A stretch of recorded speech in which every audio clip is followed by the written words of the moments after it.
देवळांचा धर्म आणि धर्माची देवळे. लेखक प्रबोधनकार ठाकरे. चॅप्टर 1. देवळांचा धर्म आणि धर्माची देवळे. इंट्रोडक्शन. देवळांची उत्पत्ती ब्रह्मदेवाच्या बारशाला खास झालेली नाही. हिंदू धर्माची ही अगदी अलीकडची कमाई आहे. देऊळ हा देवालय या शब्दाचा अपभ्रंश आहे. देवाचे जे आलय, वसतिस्थान ते देवालय. आमचे तत्त्वज्ञान पाहावे तो देव चराचर व्यापुनी आणखी वर दशांगुळे उरला. अशा सर्वव्यापी देवाला चार भिंतींच्या आणि कळसबाज घुमटाच्या घरात येऊन राहण्याची जरूरच काय पडली होती? भारतीय इतिहासात देवळांचा कोठेच काही सुगावा लागत नाही.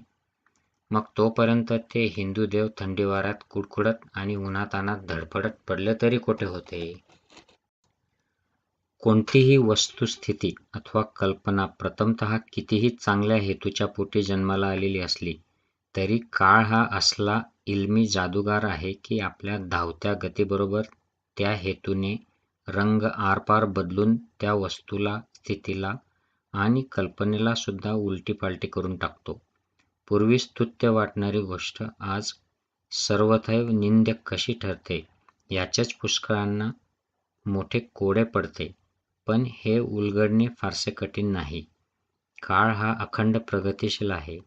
निसर्गाकडे पाहिले तरी तोच प्रकार. कालचे मूल सदा सर्वकाळ मूलच राहत नाही.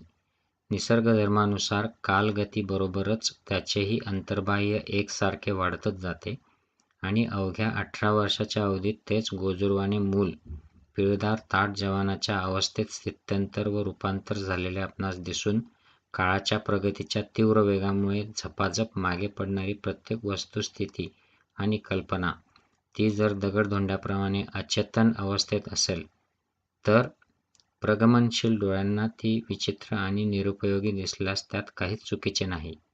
वातद्दी-ध्वंसक नारायण तेले आहेतच बसा चोपडीत जन्मभर. आमचा आजचा धर्म हा मुळी धर्मच नव्हे. प्रचलित भिक्षुकशाही धर्म म्हणजे बुळ्या बावळ्या खुळ्यांना झुलवून भटांची तुंबडी भरणारे एक पाजी थोतांड आहे. या थोतांडाची भाराखाली अफाट भटेतर दुनिया माणूस असून पशुपेक्षाही पशु बनली आहे. त्यामुळे आमच्या सर्वांगीण हलाखीचे मूळ भटांच्या पोटात आहे, त्यांच्या गोडबोल्या ओठात नव्हे. हे शेकडा 10 लोकांना पटताच एक शतक काळाच्या उदरात गडप झाले. भटेतरांच्या धार्मिक गुलामगिरीच्या थोतांडात देवळांचा नंबर पहिला लागतो. देवळांची उत्पत्ती ब्रह्मदेवाच्या बारशाला खास झालेली नाही. हिंदू धर्माची ही अगदी अलीकडची कमाई आहे. देऊळ हा देवालय या शब्दाचा अपभ्रंश. देवाचे जे आलय, वसतिस्थान ते देवालय. आमचे तत्त्वज्ञान पाहावे तो देव चराचर व्यापुनी आणखी वर दशांगुळे उरला. अशा सर्वव्यापी देवाला चार भिंतींच्या आणि कळसबाज घुमटांच्या घरात येऊन राहण्याची जरूरच काय पडली होती? बोरी बंदरावर उतरलेल्या नवख्या प्रवाशाला सरदार गृहात किंवा ताजमहालात जाण्याचा जसा प्रसंग येतो तसा चराचर व्यापुनी दशांगुळे उरलेल्या देवाला सारे जग ओसात टाकून हिंदूंच्या देवळातच येऊन ठाणे देण्याचा असा कोणता प्रसंग ओढवला होता न कळे. बौद्ध धर्म हिंदुस्थानातून परागंदा होईपर्यंत म्हणजे इसवी सनाचा उदय होईपर्यंत तरी भारतीय इतिहासात देवळांचा कोठेच काही सुगावा लागत नाही. मग तोपर्यंत आमचे हे हिंदू देव थंडी वाऱ्यात कुडकुडत आणि उन्हातान्हात धडपडत पडले तरी कोठे होते? विद्वान संशोधकांच्या मते आर्यांच्या ऋग्वेद काळची गणना जास्तीत जास्त इसवी सनापूर्वी 7000 वर्षे धरली तर इतकी वर्षे हे आमचे मोक्षदाते देव देवळाशिवाय जगले तरी कसे आणि कोठे?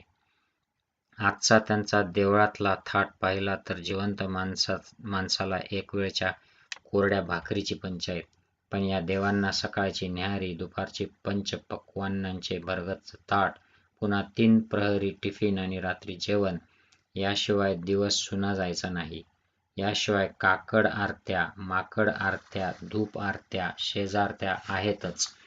कोट्यवधी गोरगरीब हिंदूंना, विशेषतः धर्मश्रद्धाळू हतभागी अस्पृश्यांना थंडीच्या भयंकर कडाक्यात गोणपाटाचे ठिगळही मिळण्याची पंचायत. पण आमच्या देवांना छपरी पलंग, मच्छरदाणी, गाद्या गिरद्यांशिवाय भागायचेच नाही.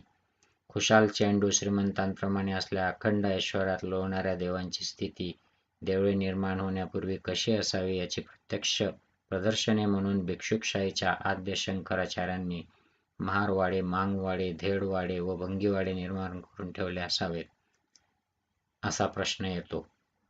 आमची खात्री आहे की देवळे नव्हती तेव्हा आमच्या देवांच्या नशिबी महारामांगाप्रमाणेच मसणवटीची कर्मप्राप्त राहणी लागलेली असावी.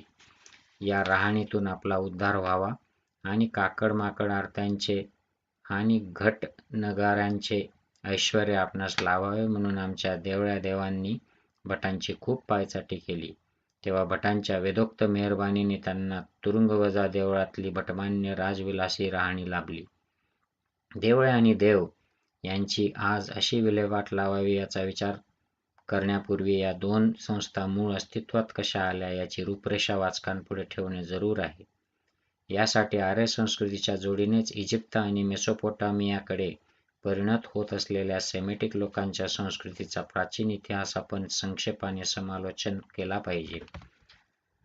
आर्यांप्रमाणेच सेमेटिक लोक गुरेढोरे पाळून आज या ठिकाणी तर उद्या त्या ठिकाणी वसाहत करणारे धाडसी भटके होते. आर्यांनी ऋग्वेद रचनेपर्यंत म्हणजे निसर्ग पूजनापर्यंत आपल्या धर्मविषयक कल्पनेची काहीतरी ठळक रूपरेषा आखली होती. पण सेमेटिक लोक धर्मविषयक कल्पनेत इतके व्यवस्थित बनलेले नव्हते. आस्ते आस्ते ते निश्चित धर्मकल्पना बनण्याच्या घटनेत होते. तथापि आर्य झाले काय किंवा सेमेटिक झाले काय, धर्म शब्द उच्चारताच आज आपल्या ज्या काही भावना होतात त्या भावनांचा त्यावेळी दोघांनाही काही थांग लागलेला नव्हता. आर्यांनी पंजाब सर केल्यावर आणि त्यानंतरही अनेक शतके त्यांच्या धर्मकल्पनेत देवळे घुसली नव्हती. त्यांच्या संघव्यवस्थेत राजन्याच्या म्हणजे क्षत्रियांच्या पाठोपाठ उपाध्यायांचा, भिक्षुक भटांचा वर्ग जरी निर्माण झाला होता तरी देवळांची कल्पना कोणालाच स्फुरण पावलेली नव्हती. या बाबतीत इजिप्तकडच्या सेमेटिक व सुमेरियन संघांनीच प्रथमतः पुढाकार घेतल्याचे इतिहासावरून दिसते. इजिप्त आणि मेसोपोटेमियात शहरांची प्रथम वस्ती होऊ लागली. त्याचवेळी प्रत्येक शहरात एक किंवा अनेक देवळांचा उगम प्रथम झालेला आढळतो. ही देवळे सामान्यतः राजवाड्यानजीक असत, मात्र देवळांचा घुमट राजवाड्याच्या घुमटापेक्षा विशेष उंच बांधण्यात येत असे. देवळांचा हा प्रघात फिनिशियन, ग्रीक व रोमन शहरातही पुढे पसरत गेला. इजिप्त आणि सुमेरप्रमाणेच आफ्रिका, युरोप आणि आशिया या पश्चिम भागांकडे जेथे जेथे प्राचीन संस्कृतीचे पाऊल पडत गेले तेथे तेथे देवळांची उत्पत्ती प्रथमतः ठळकपणे इतिहासात दृष्टीस पडते. अखिल मानवाच्या उत्क्रांतीच्या व संस्कृतीच्या इतिहासात देवळांची कल्पना ही अशी प्रथमच जन्माला आलेली आहे. या सर्व देवळात आतल्या बाजूस एक देवघर किंवा गाभारा असे. यात अर्धपशु व अर्धमानव अशा स्वरूपाची एक विक्राळ आगडबंब मूर्ती बसवलेली असे. त्यांच्या पुढे एक यज्ञकुंड असून देवाला द्यावयाच्या बळीची त्यावर कंदुरी होत असे. ही मूर्ती म्हणजे देव किंवा देवाचे प्रतीक म्हणून व देऊळ म्हणजे या देवाचे वसतिस्थान म्हणून मानण्यात येत असे. देऊळ नव्हते तोपर्यंत देव नव्हता. अर्थातच त्याच्या सेवेकऱ्यांचीही गरज नव्हती व उत्पत्तीही नव्हती. पण देवळात देव येऊन बसल्यावर त्याच्या पूजा अर्चेसाठी शेकडो भट आणि भटणी, तेलबत्तीवाले, झाडूवाले, कंदुरीवाले, धुपारती, शेजारतीवाले असे अनेक लोक निर्माण झाले. प्रत्येक जणाचा पेहराव निराळा. लोकातले शिष्ट लोकमान्य काय ते हे.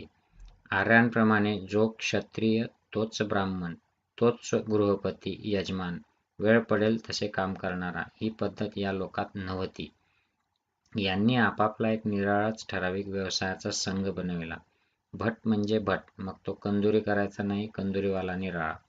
सारांश: प्रत्येकाने आपापली एक ठराविक धंद्याची जातच बनविली आणि बहुजन समाजातले पुष्कळ हुशार लोक देवळाच्या या बैठ्या परंतु किफायतशीर धंद्यात घुसले. भटांचे काम दगड्या देवाची पूजा आणि यज्ञातल्या कंदुऱ्या यथासांग करायच्या. हे यज्ञयाग दररोज न होता काही ठराविक दिवशीच व्हायचे.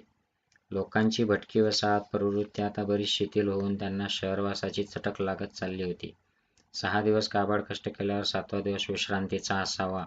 त्याचप्रमाणे वर्षातले काही दिवस सण मानावे अशी प्रवृत्ती होत गेली आणि हे विश्रांतीचे आणि सणाचे दिवस कोणते हे ठरविण्याचा मामला देवळातल्या भटोबाकडे असे. तीतवार, सण, खडाष्टक, फडाष्टक इत्यादी भानगडी देवळामधूनच लोकांना कळत असल्यामुळे देऊळ म्हणजे त्या काळचे चालते बोलते कॅलेंडर उर्फ पंचांगच म्हटले तरी चालेल. पण आणखी बऱ्याच गोष्टी या प्राचीन देवळात घडत असत. लिहिण्याची कला याच वेळी अस्तित्वात आली होती. त्यामुळे शहरातली व खेड्यापाड्यातली हरेक गोष्ट, समारंभ किंवा बरा वाईट प्रसंग देवळातच टिपून ठेवण्यात येत असे. देऊळ म्हणजे सार्वजनिक रेकॉर्ड ऑफिस. ज्ञानभांडारही येथेच. सणावारीसच लोकांच्या टोळ्याच्या टोळ्या देवळात जात असत असं नव्हे, तर वाटेल त्या दिवशी वाटेल ती व्यक्ती कामासाठी येथे एकेकटीही जात असे.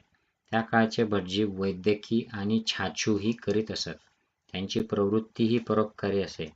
त्यामुळे सर्वांना देऊळ म्हणजे एक मायघरच वाटे. काटा रुतला जा देवळात, नवरा रुसला जा देवळात, बायको पळाली जा देवळात, दुखण्यातून उठला जा नवस घेऊन देवळात, अशा रीतीने देवळात हजारो भानगडी चालत असत. बऱ्यासाठी देऊळ आणि वाईटासाठीही देऊळच असा प्रकार होता होता राजाच्या राज्याभिषेकापासून तो नाठाळ नवतीच्या नाऱ्याचे नाऱ्यावर नकळत नापत्ता करण्यापर्यंत सगळ्या भानगडी देवळातच होऊ लागल्या. आर्य संस्कृतीचा पगडा बसलेल्या हिंदुस्थानात इसवी सनाचा उदय होईपर्यंत धार्मिक क्षेत्रात नवजीर्ण मतांचे अनेक झगडे झाले व विचारक्रांतीचीही वादळे अखंड चालू होती. आपमतलबी भिक्षुकशाहीचे नवमतवादाच्या प्रत्येक लहान मोठ्या चळवळीला ठार मारण्याचे प्रयत्न एकसारखे सुरूच राहिले. ब्राह्मणांची भिक्षुकशाही एवढ्याचसाठी भूतलावर अवतरलेली आहे. सापडेल त्या पशूचा यज्ञ, सोमरस प्राशन, गोमांस भक्षण येथपासून ऋग्वेदी आर्यांच्या आचारविचारात क्रांती होत होत. बुद्धोत्तर काळी बहुतेक हिंदू समाज अहिंसा परमोधर्मवाला निवृत्त मास बनला होता. धर्म आणि ईश्वरविषयक कल्पनाही फार उलट्या झालेल्या होत्या. परंतु स्थूल मानाने इसवी सनाच्या दुसऱ्या-तिसऱ्या शतकापर्यंत हिंदू जनात व हिंदुस्थानात देवळे घुसलेली नव्हती. जीर्ण मताभिमानी व आत्मवर्चस्वाभिमानी भटांच्या भिक्षुकशाहीने नवमतवादी बौद्ध धर्माचा पाडाव करून भटी वर्चस्व स्थापण्यासाठी इसवी सनाच्या दुसऱ्या शतकात महाभारत रामायणाच्या जुन्या आवृत्त्या मनसोक्त घालघुसडीच्या फोडणीने फुगविल्या आणि मनुस्मृतीला जन्म दिला. पण त्या काळच्या कोणत्याही वाङ्मयात देव आणि देवळे आढळून येत नाहीत.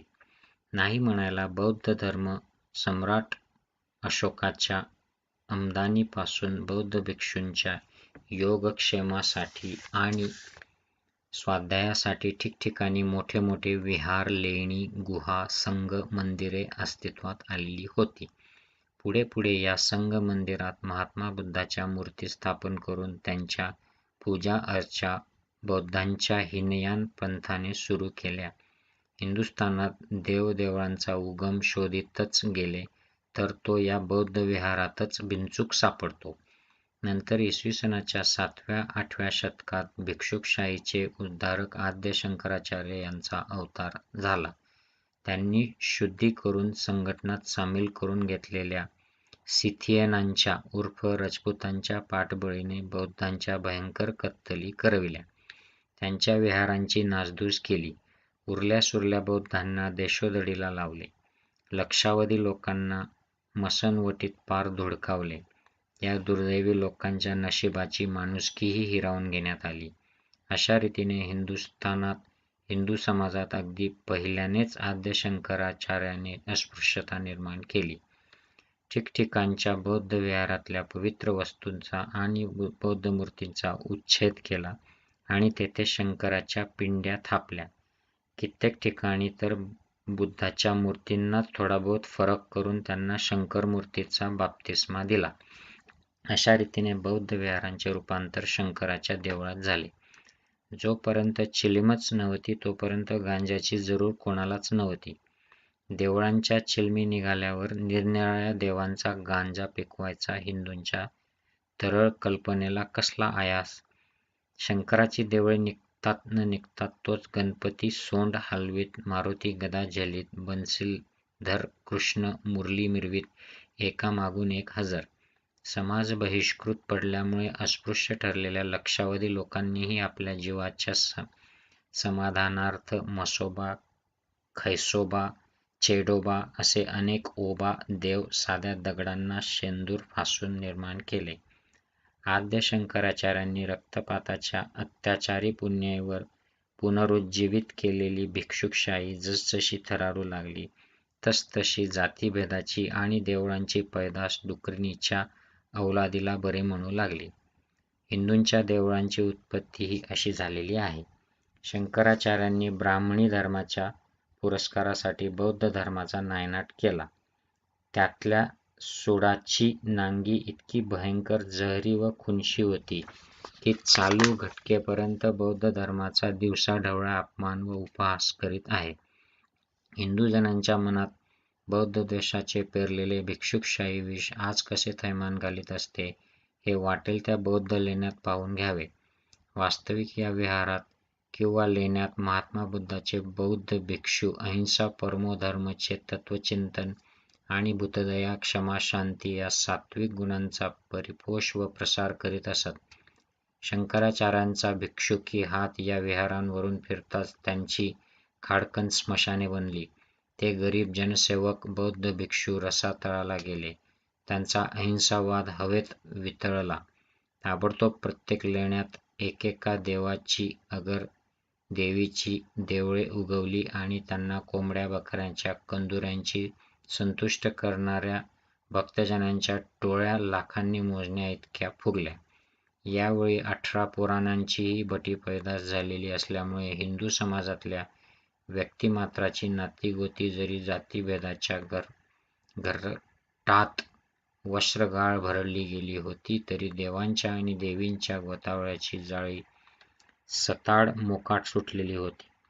माणसाप्रमाणे देवांच्याही मागे बायका मुलांची लचांडे निर्माण झाल्यामुळे पार्वती ही जरी जगन्माता साऱ्या विश्वाची आई असली तरी ब्राह्मण कवीच्या कल्पनेच्या मूर्वतीसाठी तिचे गजंड शंकराशी लग्न लावून कधी स्मशानात तर कधी हिमालयात भैरव पिशाच्चादी सेवकगणांच्या संगतीत तिला संसार करणे भागच पडले.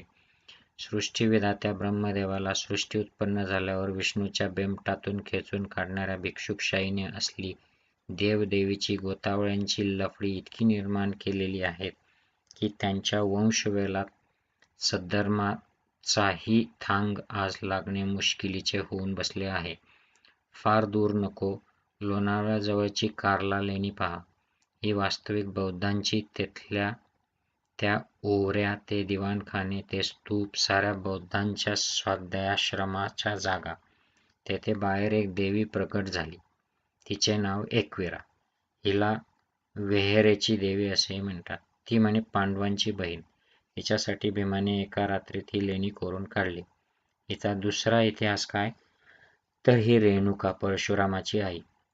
स्वतः परशुरामच तेथे अमानुष क्रौर्याचा पुतळा व पुरस्कर्ता तेथे त्याची ही एकविरा मातोश्री बोकडाच्या कंडुरीशिवाय भक्ताला कशी प्रसन्न होणार. चैत्री पौर्णिमेची कारल्याची जत्रा मोठी दांडगी.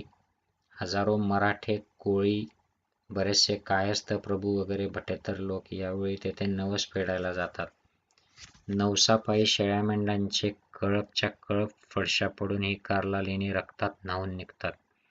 जो प्रकार कार्ला येथे तोच इतर सर्व लेण्यात. जेथे असले बोकड खाऊ देवदेवीचे देऊळ नाही, तेथे प्लेजर पार्टीसाठी जाणारे लोक सुद्धा कंदुरी केल्याशिवाय परत येत नाहीत. अहिंसावादी बौद्ध लेण्यात अखंड सुरू असलेली हे देवळे प्रकार म्हणजे बौद्ध द्वेषाची परमावधीच नव्हे काय.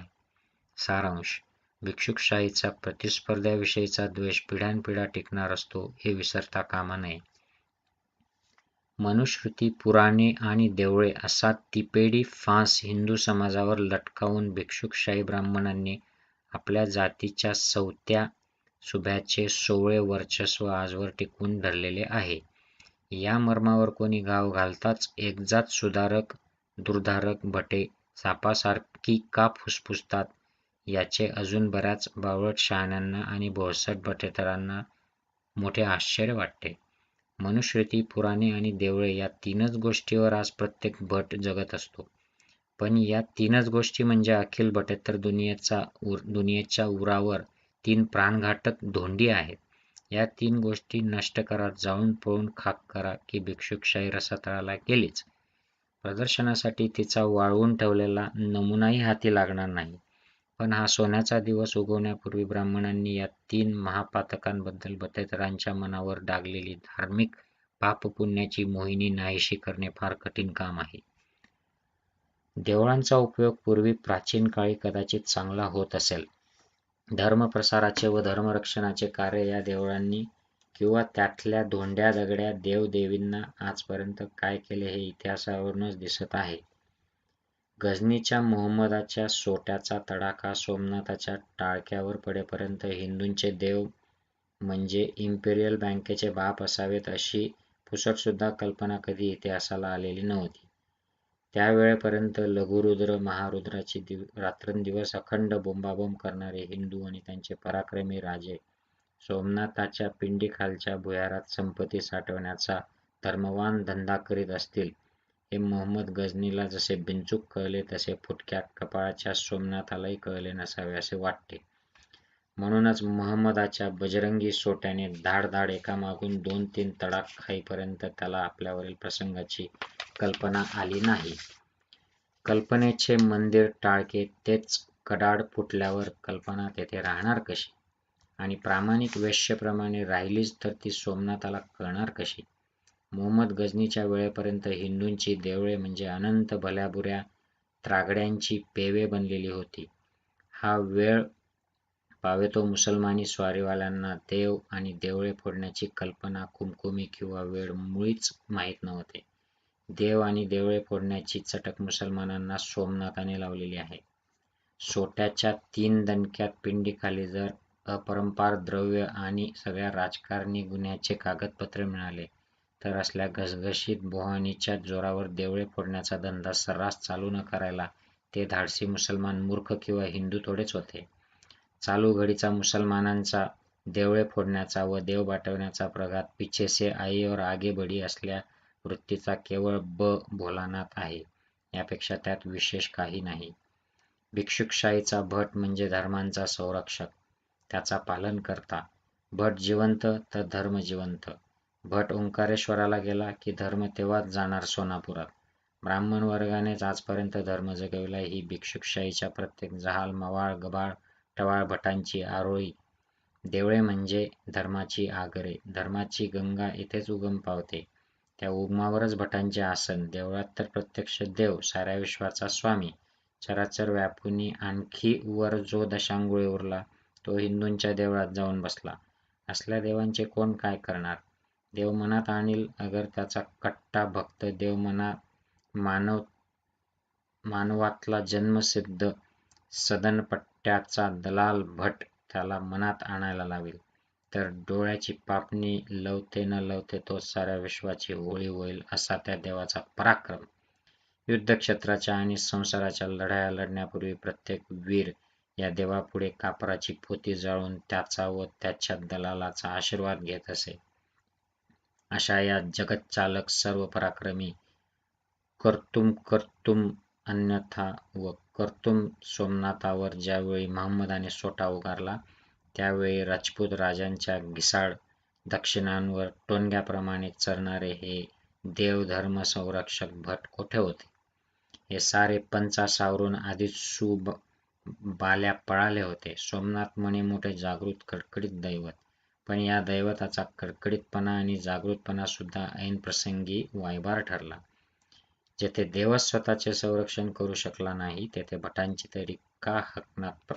तरी का हकनात प्राण द्यावे आणि भट दलालांच्या मार्फत राजकारणापासून तो जनानखान्यापर्यंतची दलाली देवाशी आणि देवाच्या नावावर करण्यास सवकलेल्या हिंदू राजांनी देवासाठी व देवळांसाठी काय म्हणून शस्त्र उचलावे?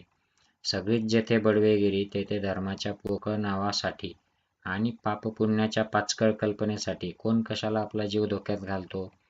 जोपर्यंत प्रसंग आला नाही तोपर्यंत लघुरुद्र महारुद्र चालू आहेच. गचगचीत तूप पोळीचे ढीग पानांवर आयते येऊन पडत आहेत आणि दक्षिणेच्या मोहरा पुतळ्यांनी कोडोसरी तट्ट फुगत आहे, तोपर्यंत देवांचा आणि देवळांचा धार्मिक दरारा आणि भट दलालांच्या धर्मप्रवचनांचा खरारा. पण प्राणावरच बेतली तर देवाला कोण पुजतो आणि देवळांसाठी कोण लेक रडतो?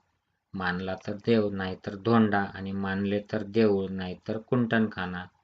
देवाच्या मूर्तीसाठी आणि देवळांच्या कीर्तीसाठी प्राणार्पण करणारा एक तरी भट दलाल इतिहासात कोणी दाखवून देईल, त्याला वर्षभर आमची माला फुकट देण्यात येईल, म्हणे ब्राह्मणांनी धर्म जागविला. आता ह्या आमच्या धर्माच्या देवळात कसला धर्म वावरत असतो हे पाहिले पाहिजे. मूर्तिपूजा अथवा प्रतीकपूजा.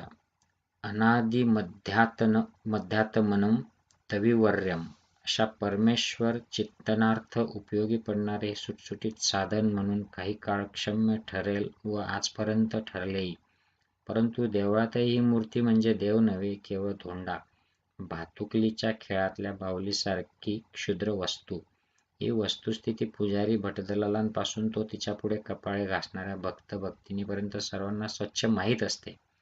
असल्या धोंड्याची पूजा प्रार्थना करून आत्मोन्नती होणे शक्य नाही, आणि प्राणावर बेतली तर हा शृंगारलेला दगड स्वतःचे किंवा भक्ताचे मुळीच संरक्षण अगर तारण करू शकत नाही, हे प्रत्येक हिंदू मात्राला कळत असूनही देवळातल्या घंटा बडवायला सांज सकाळ कोट्यवधी हिंदू काय म्हणून देवळात जातात? बाप आजे पंजे गेले म्हणून जातात, का त्यांना एखादी गुप्त जादू अथवा मधुमुख विषघट असे कारस्थान त्यांना तेथे ओढवून नेते? हिंदू लोकांची देवांविषयी भावना जर अस्सल आणि आत्यंतिक प्रेमाची असती, तर हिंदुस्थानात मुसलमानी बडग्याला एकही देऊळ व एकही देव खास बळी पडला नसता. अर्थात नाटके, सिनेमा, तमाशांची थिएटरे जशी क्षणभर विरंगुळ्याची ठिकाणे, करमणूकच्या करमणूक, आणि पटला काही उपदेश तर पटला, नाही तर जागच्या जागी निसटला. यापेक्षा देवळांची विशेष किंमत हिंदू लोकांनी मूळच बाळगलेली दिसत नाही. तरीही देवदेवळांविषयी शाब्दिक प्रेमाचा हिंदू जिवेचा धबधबा पाहावा तो त्यांच्या धडधडाटापुढे गिरसप्पा नायगराच्या कानठळ्या बसतात. हे काय भटबंगाल आहे? हे भटबंगाल हिंदुस्थानाच्या नकाशात सापडणारे नसून ते थेट भटाच्या पोटात आहे. देवळांचा धर्म म्हणजे भटांच्या पोटापाण्याचे गुप्त मर्म आहे. या मर्माचे वम अफाट भटेतरांना कधीच उमगू नये म्हणून भटांनी 18 पुराणांची पैदास करून ठेवलेली आहे. गीता व उपनिषदादी आचार-विचार, क्रांतिकारक आणि सत्यशोधक ग्रंथ कितीही असले तरी देवळांवर देह जागविणाऱ्या या भूदेवांचा विशेष मारा या पुराणांवरच असतो. पुराणांचा पाचकळपणा प्रगट करण्याचे येथे प्रयोजन नाही. पुराणांच्या पचनी पडलेला प्रत्येक प्राणी ईश्वरविषयक कल्पनेत इतका पागल बनतो की दगड्या देवाच्या पायाऐवजी भटाच्याच पायावर टाळकी घासतो आणि त्याचे पाय धुतलेले पाणी पवित्र तीर्थ म्हणून गटागटा पितो. देवळात कथा, कीर्तने, पुराणे, प्रवचने होतात, पण सर्वांची झाप छिनाल भागवतावर आणि पाचकळ पुराणांवर. या पुराणांच्या श्रवण मनन निधिध्यासाने हिंदू स्त्रीपुरुषांच्या मनावर कसकसले घाणेरडे व विकृत परिणाम आजपर्यंत झाले, आज होत आहेत व पुढे होतील याची नीटशी कल्पना राज्यकर्त्या इंग्रजांना आणि अंमलबजावणी व न्याय चौकशी खात्यावरच्या त्यांच्या ICC गोऱ्या बृहस्पतींना होणेच शक्य नाही.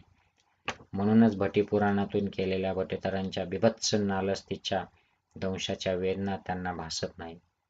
आणि एखाद्या जागृत सुधारक भटेतराने त्या वेदना व्यक्त करण्यासाठी उघड उघड जोडे पैजार करून भिक्षुकशाहीची शेंडी गदागदा हलवली तर त्याचे खरे रहस्य आजमावण्याची या परक्या गोऱ्या न्यायाधीशांना काही भावनाच नसते.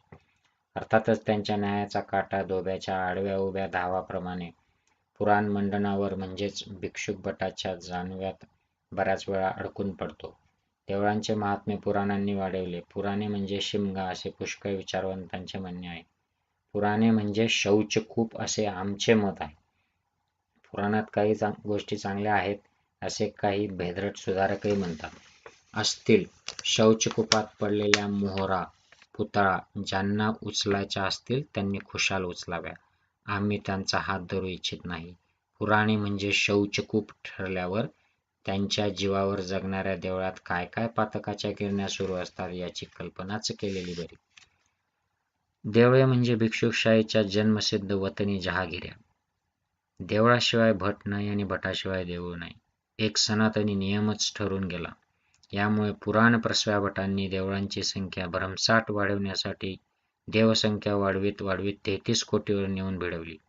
त्यात पुन्हा देवांमध्येही श्रेष्ठ कनिष्ठाच्या जाती उत्पन्न केल्या.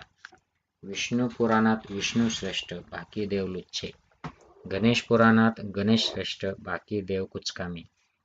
देवी पुराणात देवी श्रेष्ठ, बाकी पुल्लिंग देव सारे बदमाश. अशी देवता देवतातच लठ्ठालठ्ठी लावून दिली आणि प्रत्येक देवाच्या संप्रदायाचे निरनिराळे भक्तसंघ हिंदू समाजात चिथावून दिले. त्यामुळे प्रत्येक देवाचे देऊळ या अहमहिकेने साऱ्या हिंदुस्थानभर देवळांचा मुसळधार वर्षाव सुरू झाला. निरनिराळे देव आणि भक्त यांच्या संप्रदायात जरी आडवा उभा विस्तव जाईना तरी सर्व देवळात भट मात्र अभेदभावाने देव मानवातला दलाल म्हणून हजरच. बाप भट जरी रामाचा पुजारी असला तरी लेक भट रावणाच्या पूजेला तयारच. शिवाय एकाच गावात एकाच देवाची अनेक देवळे निर्माण करण्याचाही एक शिष्ट संप्रदाय पडला. शंकराची पिंडी जरी एकाच रंगारंगाची असली तरी सोमवार पेठेत देऊळ म्हणून सोमेश्वर, भसाड्या तळ्यावर देऊळ म्हणून भसाडेश्वर, बाळोबा पगडबंदाने बांधले म्हणून बाळेश्वर, फाशीच्या वडाजवळ पिंडी सापडली म्हणून फासेश्वर असे शेकडो ईश्वर भटांनी निर्माण करून देवळापायी आपल्या पोटापाण्याचा प्रश्न चपचपीत वंगणावर सफाईत करून सोडवून घेतला. काकतालीय न्यायाने पुजारी बनविलेल्या भटांची घराणीच्या घराणी त्या त्या देवळांचे वंशपरंपरागत वतनदार बनले. पुराणांच्या गुलामगिरीने पागल बनलेल्या हजारो भोळसट हिंदूंनी देवीला गावे, जमिनी, दागदागिने, अंगण द्यावी ती आयतीच पुजारी भटांच्या पदरी पडत. नाव देवाचे आणि गाव भटांचे. एका भटी संस्थानातल्या देवस्थानाला सालिना 20-25 हजार रुपयांचे वर्षासन आहे. त्यातले जेमतेम 7-7.5 हजार देवाच्या नावाने कसे तरी कोठेतरी खर्च पडतात. बाकीची रक्कम संस्थानाधिपतीच्या ढेकरात गडप. देवस्थानचे दागदागिने वार्षिक उत्सवाला मात्र देवळात दिसतात. तेवढा दिवस पार पडला की मग साऱ्या वर्षभर ते पट्टराण्या घट्टराण्यांच्या अंगावर पॉलिश होत असतात. कित्येक देवळांचा तर असा लौकिक आहे की देवाला भक्ताने वाहिलेला मोगऱ्याचा हार अर्ध्या तासाच्या आत जमनाजीच्या बुचड्यात गजऱ्याच्या रूपाने अवतरतो. मारुतीच्या बेमटात टिळकांची मूर्ती दिसण्याइतका किंवा बेभान घाम सुटण्याइतकाच हा लोकोत्तर चमत्कार. यात काय संशय. कित्येक देवळातल्या देवांचे जमीन जुमजुमल्यांचे उत्पन्न कोट्यवधी रुपयांचे असून वार्षिक यात्रेचा खुर्दा लाखाच्या खाली जात नाही. या मलिद्यावर किती लक्ष भटांची ऐदी पोंदे रांजणासारखी फुगत असतात आणि त्यांच्या आपापसातील यादवीमुळे कज्जे दलालीचा कसा धुडगूस चालत असतो याची जर कमिशनद्वारा चौकशी केली तर भयंकर विलक्षण प्रकार उघडकीस येतील. फौजदारी गुन्ह्याची गेली 50 वर्षाची रेकॉर्ड तपासली तर लक्षावधी सामाजिक व नैतिक अत्याचारांच्या जन्मभूमीचा व कर्मभूमीचा मान आमच्या हिंदूंच्या देवळांच्याच माथी मारावा लागेल.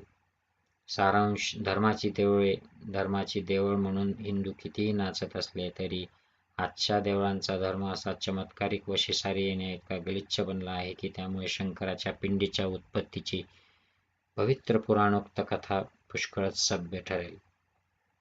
या मुद्द्यावर विशेष स्पष्टोक्तीने लिहिण्या बोलण्याचा प्रसंग एखादा तापट माथ्याच्या भटेतरावर न येता मायबाप इंग्रज सरकारच्या एखाद्या कमिशनवर येईल तरच पवित्र भिक्षुकशाहीला सोनारानेच कान टोचण्याचे सौभाग्य भोगायला मिळेल.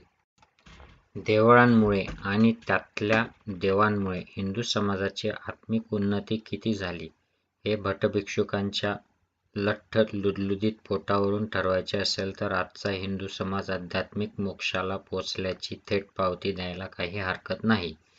असल्या जीवनमुक्त समाजाच्या या स्वराज्याच्या आणि सहकार-असहकाराच्या दलाली हव्या तरी कशाला?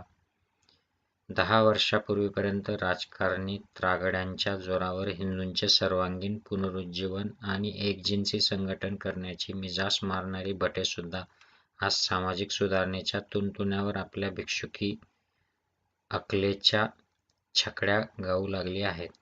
देवदेवळांनी थेट परमहंस स्थितीला नेऊन भिडवलेल्या हिंदुजनांना हे राजकारणी आणि समाजकारणी नसते उपद्व्याप हवेत कशाला? पण ज्या अर्थी हे उपद्व्याप चालू आहेत त्या अर्थी धर्म, नीती, न्याय आणि सामाजिक संघटनांच्या कामी हिंदूंची देवळे आणि त्यातले देव म्हणून पूजलेले दगडधोंडे अखेर मातीमोल ठरल्याचे सिद्ध होत आहे. सोमनाथाच्या टाळक्यावर महंमद गझनीचा लत्ता प्रहर पडल्यापासून हिंदू देवळांचा इतिहास पाहिला तर गजंड गोसावडे, ऐदी भिकारी, उडाण टप्पू गुंड आणि पोटभरू भट यांची चंगळ उडवण्यापलीकडे या देवळांनी हिंदू धर्म, हिंदू समाज आणि न्यायनीती यांच्या प्रगतीला सपशेल खुंटविण्याच्या कुंटणपणापेक्षा विशेष काहीही केलेलं नाही हेच दिसून येते. हिंदुस्थान दरिद्री झाला, मातीतून अन्न काढणारा शेतकरी वर्ग भिकेला लागला, देशी धंदे ठार मेले, मध्यमवर्ग नामशेष झाला, सुशिक्षित पदवीधरांची उपासमार बोकाळली इत्यादी वगैरे आरडाओरडा करण्यातच राजकारणी अकलेच्या कवायती करणाऱ्या ब्रह्मांड पंडितांनी हिंदुस्थानातील देवळात केवढी अपार संपत्ती निष्कारण अडकून पडली आहे आणि तिचा उपयोग देशोद्धाराच्या कामी न होता लुच्च्या लफंग्या, चोर, जार, ऐदी हलकटांच्या चैनीसाठी कसा होत आहे, इकडे आता कसोशीने लक्ष देण्याची वेळ आली आहे. दुष्काळाने कोट्यावधी लोक देशात अन्नान्न करून मेले तरी देवळातल्या दगडधोंड्यांना शिरा, केशरी भाताचा त्रिकाळ नैवेद्य अखंड चालूच आहे. हजारो उमेदवार ग्रॅज्युएट तरुण उदरभरणासाठी भयाभया करीत फिरत असले तरी अब्जावधी रुपयांचे जड जवाहीर व दागदागिन्यांनी देवळातल्या दगडधोंड्यांचा शृंगार थाटबिन तक्रार दररोज चालू आहे. देशातला शेतकरी कळण्या कोंडाला आणि घोंगडीच्या टिगळाला महाग होऊन देशोधडीला लागला तरी देवळातल्या भटसेनेच्या पोटाच्या चढत्या कमानीला तिळा एवढाही खळगा आजपर्यंत कमी पडला नाही. विद्येची 4 अक्षरे शिकवा हो शिकवा म्हणून शेकडो 96 जीवांचा सारखा कंठकोश चालू असताही देवळांच्या घुमटाखाली लाखो महामूर्ख भट, गोसावडे, गंजड आणि टमे गंधभस्म रुद्राक्षांच्या पुण्याईवर पोट फुटून वांती होईपर्यंत परार्धावरी पल्ले धान्याच्या बिनबोभाट फडशा पाडीत असतात. देवळांच्या छपराखाली ब्रह्मचाऱ्यांचे वंश किती वाढतात. पती नसताही किती पतिव्रता पुत्रवती होतात. किती गोसावडे सावकारी करतात. किती गुरु महाराजांचे मठ गोकुळ काल्यात कटिबद्ध बुडतात आणि किती पळपुट्या छंगीभंगी टग्यांचे थर तेथे खुशाल चेंडूप्रमाणे जगतात. या गोष्टींची न्यायनिष्ठुरतेने जर कसून तपासणी होईल तर मुसलमानांनी देवळांवर घाव घालण्यापूर्वी किंवा बोल्शेविझम वजा विचारांची वावटळ उठवण्यापूर्वी अभिनव विचारक्रांतीचा तरुण हिंदू संघ निराशेच्या झटक्यात या देवळांची राखरांगोळी करायला अस्तन्यावर सारून पुढे कधी काळी सरसावलाच तर त्यात आश्चर्य वाटायला नको. धर्मासाठी उभारलेल्या देवळांचा धर्म आज इतका सैतानी बनलेला आहे की त्याचे उच्चाटन केल्याशिवाय हिंदुजनांचे अस्तित्व यापुढे बिनधोक टिकणे बरेच मुश्किलीचे आहे. देवळे जर हिंदू धर्माची मंदिरे तर तेथे अखिल हिंदू मात्रांचा प्रवेश अगत्य झालाच पाहिजे. परंतु सामाजिक बाह्य प्रदेशात भटांनी माजविलेला जातीभेद व जातीद्वेष या धर्म मंदिरातूनच उगम पावल्यामुळे देवळे म्हणजे हिंदूंच्या जातीद्वेषाची नरककुंडलेच म्हटली तरी चालतील. स्वजाती वर्चस्वासाठी तेथे भिक्षुकांनी देवदेवळांचे पर्वतप्राय दगडधोंडे आपल्या अचाट कल्पनेतून प्रसविले.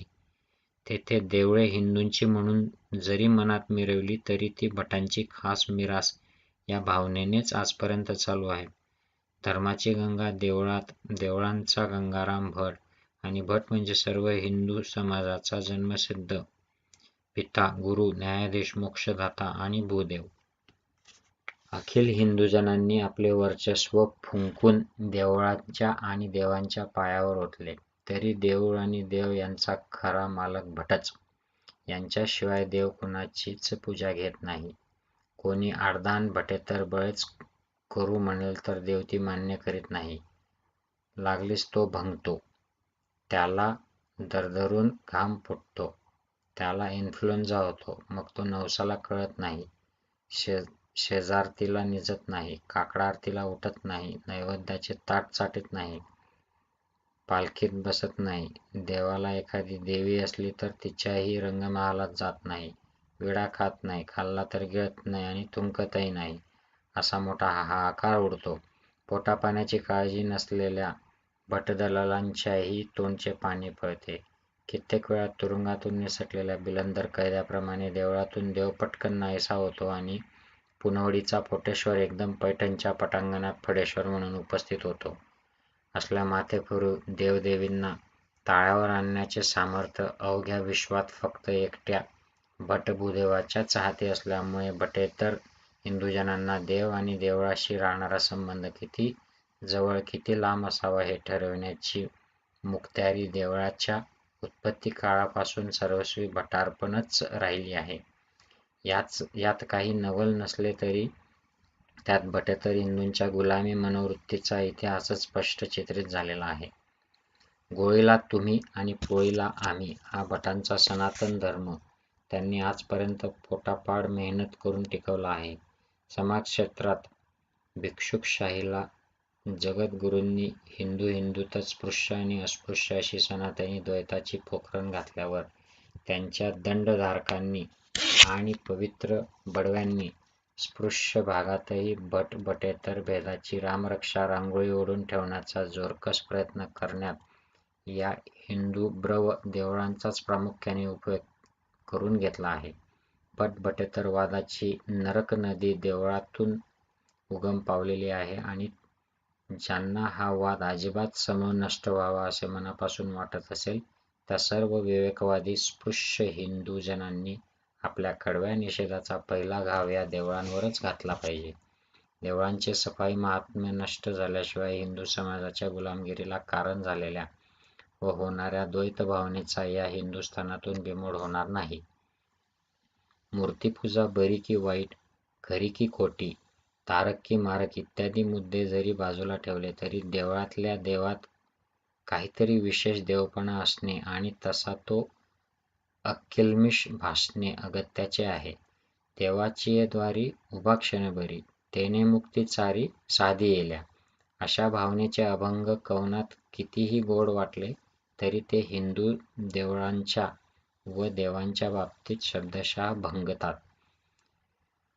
शिवाय द्वारी क्षणभरी उभा राहणारा व राहण्याची शिफारस करणारा कवी मनाने भटी महात्म्याचा गुलाम असल्यामुळे देवळांच्या आत देवांचे काय काय रंगढंग चालू असावे त्याची त्या बावळटाला काय कल्पना असणार आणि कोणी करून दिलीच तर ती त्याला काय पटणार.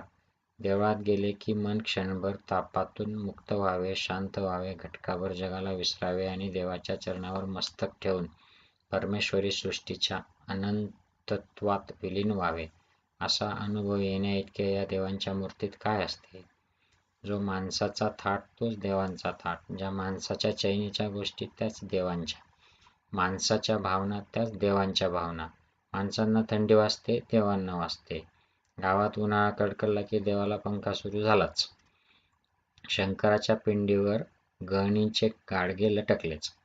माणसांचा जनानखाना देवांचा जनानखाना. भोजनोत्तर माणसांची वामकुक्षी, देवांची तीच सवय.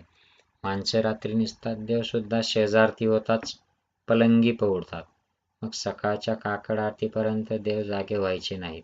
सारांश माणसाच्या सर्व भल्याबुऱ्या विचारविकारांचा आरोप या दगड्या देवांवर होत असल्यामुळे देव आणि माणूस यातल्या भेदाची रेष युक्लिडच्या रेषेप्रमाणे रुंदीशिवाय लांबी अशा समजून चाला. टेक इट फॉर ग्रँटेड धर्तीचीच झाली आहे. जसा भक्त तसा देव हे सूत्र वाचा बोलायला छान सुटसुटीत खरे, पण त्यामुळे ईश्वरविषयक भावना, धर्मविषयक आदर आणि नीतिविषयक चाड यात माणसांची मनोवृत्ती खिळखिळी होऊन बसली आहे. याकडे दुर्लक्ष करून भागणार नाही. अशाही खिळखिळ्या भावनांच्या अवस्थेत देव म्हणजे हिंदुजनांचे देव आणि देवळे म्हणजे हिंदुजनांची देवळे, त्यात ना हिंदूचा संबंध नाही हा सिद्धांत गृहीत धरला तर हिंदू म्हणविणाऱ्या प्रत्येक स्त्री-पुरुषाला, मग ते ब्राह्मण, क्षत्रिय, वैश्य, शूद्र असो, महार, मांग, धेड, अस्पृश्य असोत, नाहीतर शुद्धीच्या मार्गाने परिवर्तित झालेली असोत, त्या प्रत्येकाला हिंदू देवळात जाऊन तिथल्या हिंदू देवांची यथाभाव यथासाहित्य स्वतः पूजा करण्याचा, निदान त्या मूर्तीच्या चरणावर मस्तक ठेवण्याचा धर्मसिद्ध अधिकार असलाच पाहिजे.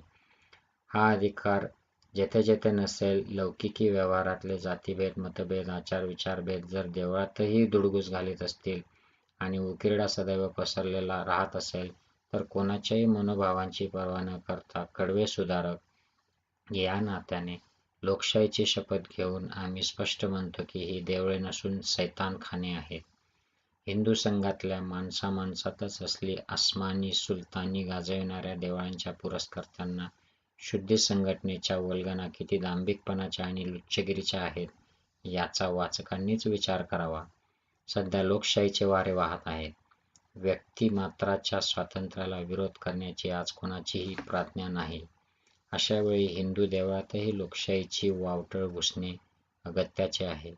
राजकीय स्वातंत्र्याच्या वल्गना करणाऱ्यांनी इतर सर्व क्षेत्रातल्या गुलामगिरीची आणि गुलामगिरी प्रवर्तक सर्व संस्थांची राख-रांगोळी केली पाहिजे. हिंदू समाजात माणूसघाण पसरविणाऱ्या देवळांची विल्हेवाट लावण्याचे 3 मार्ग आम्ही हिंदुजनांना सुचवित आहोत. पहिला मार्ग बहिष्काराचा. हा लिबरली बिरबलगिरीचा मवाळी मार्ग आहे. हिंदूंच्या देवळात भटांशिवाय हिंदूंच्या प्रवेशाचा व पूजनाचा धर्मदत्त अधिकार जर लाथाडला जात असेल, तर ती देवळे हिंदूंची नव्हेत, ती सैतानांची स्मशान मंदिरे समजून त्यावर बहिष्कार टाकावा. त्यांना आजपर्यंत फाजील दानधर्मावर जागविल्याच्या मूर्खपणाबद्दल एक सनसनीत तोंडात मारून घ्यावी आणि यामुळे त्यांना जगविण्याच्या किंवा नवीन देवळांच्या पैदाशीचा प्रत्यक्ष-अप्रत्यक्ष प्रयत्न न करण्याविषयी आईची शपथ घ्यावी. हा उपाय खरा, पण त्यातही एक उपाय आहे. या उपायाने देवळांचे पापी डोलारे जमीनदोस्त होण्यास कालावधी लागेल आणि तोपर्यंत हिंदूंच्या जीवनात अधिकाधिक किडे पडण्याचा क्रम मात्र मुळीच बंद पडणार नाही. दूरदृष्टी भटांनी प्रत्येक देवस्थानाची गंगाजळी इतकी तुडुंब ठेचून भरलेली आहे की साऱ्या बटेतर दुनियेने देवळांवर जरी बहिष्कार घातला तरी देवळांचा वर्णाश्रमी सनातनी सवता सुभा भटजात बिनबोबाट आणखी 10 शतके चालवेल. अखिल ब्राह्मणोत्तर दुनिया जरी निसर्गधर्मानुसार आपल्या मातेच्याच उदरी जन्मत असली तरी एकटी ब्राह्मण जातच फक्त ब्रह्मदेवाच्या तोंडातून जन्मलेली असल्यामुळे त्या 4 तोंड्या सृष्टिविधात्याची सारी इलमबाजी ब्राह्मण जातीत बिनतोड धगधगत असते. अशा इलमी जातीच्या सवाई ब्रह्मदेवांना असा नाही तर तसा पेच घालण्याच्या कामी कोण मानवाचा कार्टा विरोध करू शकेल? जुने देव आणि जुनी देवळे किफायतशीर होणार नाहीत, या दूरधोरणाने त्यांनी आतापासून नव्या धर्तीच्या देवळांचा उपक्रम सुरू केला आहे. आज जे पुतळे दिसत आहेत, नवीन बनत आहेत आणि त्यापायी जनतेचे लक्षावधी रुपये कायदे ठाकठीक चापातून बिनबोबाट दडपले जात आहेत, त्याकडे किंचित विचारपूर्वक पहा, म्हणजे आमच्या शंकेची मख्खी समजून येईल. आज मुंबईच्या बँक बेवर दिसणारे साखळदंडाचे 4 खांब थोड्याच वर्षात टोलेजंग देवळात रूपांतर पावतील आणि बाबुलनाथी घुमटाच्या उंचीशी स्पर्धा करणाऱ्या त्या देवळातल्या टिळकेश्वर भक्तांच्या नवसाला 24 तासातून 48 वेळ बसाबसा प्रसन्न होऊ लागेल. तात्पर्य, बहिष्काराचा हा मार्ग दिसतो तितका खटकेबाज उपायाचा नाही. दुसरा मार्ग, वहिवाटीला धाब्यावर बसवून किंबहुना वहिवाटीचा चेंदामेंदा करून हिंदुत्वाच्या ठळक सबबीवर अखिल हिंदुजनांनी देऊळ प्रवेशाचा आणि देवपूजेचा अधिकार धिटाईने बजवावा. वहिवाट ही रूढीचीच सख्खी बहीण, तिची पर्वा शंड गुलाम आणि मूर्ख यांनीच करावी. आम्ही हिंदू आहोत, आम्हाला देवळात शिरून देवदर्शन घेण्याची परवानगी देता का हो? म्हणून लेखी तोंडी आर्जव वेंगाडणी करणाऱ्या उमरावतीच्या हिंदूत आणि आम्ही स्वराज्याला पात्र आहोत, आम्हाला देता का हो स्वराज्य? म्हणून काँग्रेस वेंगाडणी करणाऱ्या हिंदल लोकात काय फरक? स्वराज्याचा प्रश्न माशाने गिळलेल्या माणकाचा, तर देवळाचा प्रश्न भटाने गिळलेल्या धर्माचा. धर्मात सरकार हात घालीत नाही अशी एक गैरसमजूत रूढ आहे. धिटाईने देवळात प्रवेश करण्याचा अगर देवपूजेच्या बाबतीत जर भटांच्या बाजूने सरकारी कायदा अडवायत असेल, तर भटे तर अखिल हिंदू जनांच्या हिंदुत्वाचा तो अपमानच होय. असा अपमान सहन करण्यापेक्षा सत्याग्रह करून मेलेलं काय वाईट? मात्र हा निर्वाणीचा प्रश्न दगड्या देवदेवींची पूजा करण्यात आपापलेल्या अंधश्रद्धाळू हिंदूंचाच आहे. नवमतवादी सुधारकांना देवळांची गुलामगिरी यापुढे साप नको आहे. कोणत्याही गोष्टीचे प्राचीनत्व मानवी प्रेमाशी घट्ट चिकटून बसते. ती गोष्ट त्याज्य असली तरी मग तिचा त्याग करणे माणसाच्या जीवावर येते. पण त्यागाशिवाय कोणत्याही बाबतीत प्रगती होणे शक्य नाही. हा सनातन निसर्गधर्म आहे. अर्थात हिंदू समाजाला हिंदू समाज म्हणून इतर मानववंशाच्या चढाओढीत मर्दाप्रमाणेच टिकाव धरायचा असेल, तर सामाजिक संघटनेत द्वैताचे व द्वेषाचे विष कालवणाऱ्या देवळांचा प्रेमा दूर झुगारून देणेच अगत्याचे आहे. देवळे आपल्या मूळ धर्मापासून का छेवली? तर ती भटाभिक्षुकांच्या एकमुखी सत्तेखाली गेली म्हणून. देवळात भट का घुसला आणि शिरजोर झाला? तर देवळात एक कोणीतरी दगड्या देव बसला म्हणून. देवामुळे भट आणि भटामुळे देव. अर्थात देवाचीच उचलबांगडी केली तर भटाला व त्याच्या एकमुखी सत्तेला कायमची गती मिळून देवळांच्या इमारती व त्यांची उत्पन्ने हव्या त्या देशकार्यासाठी आज मोकळी होतील. हिंदुस्थानातल्या सगळ्या मूर्ती व पिंड्या जमा करून एखाद्या मोठ्या मध्यवर्ती शहरात त्यांचे एक कायम प्रदर्शन करावे. म्हणजे भावी हिंदू पिढ्यांना आणि इतिहास संशोधकांना या प्रदर्शनामुळे हिंदूजनांच्या धार्मिक उत्क्रांतीचा इतिहास चांगला अभ्यासता येईल. रिकामी पडलेली देवळे आणि त्यांची कोट्यावधी रुपयांची उत्पन्ने यांचा हिंदू समाजाच्या सुधारणेसाठी व प्रगतीसाठी कसा उपयोग करायचा हे ठरवण्यासाठी एक अखिल भारतीय हिंदू मंडळ नेमावे. अशी काही योजना झाल्यास पथ-मत पक्षभेदांचा निराश होऊन देवळांचा अनेक सत्कार्याकडे उपयोग होईल. सार्वजनिक वाचनालये, संशोधन शाळा, वेधशाळा, शास्त्रीय प्रयोगशाळा, दवाखाने, अनाथाश्रम, सोशल क्लब, व्याख्यान मंदिरे, तालीमखाने, सहभोजनशाळा इत्यादी नाना प्रकारच्या देशोद्धारक गोष्टींकडे देवळांचा सदुपयोग अभेदभावाने करता येणे शक्य आहे. शुद्धी संघटनांचे कामही तिथे उत्तम होईल. सारांश: हिंदू समाजात माणूसघाण पसरविणाऱ्या देवळातला बागुलबुवा किंवा बागुलबाईच एकदा उचकून मध्यवर्ती प्रदर्शनात जाऊन बसली की हिंदू संघटनांचा मार्ग पुष्कळच मोकळा होईल. या कामी त्यागाची इतकीही धडाडी हिंदूजनांना दाखवता येत नसेल तर स्वराज्यालाच काय, पण जगायलाही ते कुपात्र ठरतील यात मुळीच संदेह नाही. तो सच्चिदानंद परमेश्वर अखिल हिंदू भगिनी बांधवांना देवदेवळांची धार्मिक गुलामगिरी रसातळाला नेण्याची प्रेरणा देवो, एवढी अनन्य भावाने प्रार्थना करून हा बराच वाढलेला विचार आचारक्रांतीसाठी वाचकांच्या चरणी रुजू करतो. मित्रहो, तुम्हाला हे ऑडिओ बुक आवडल्यास नक्की शेअर करा, म्हणजे ते जास्तीत जास्त लोकांपर्यंत जाईल. Thank you very much.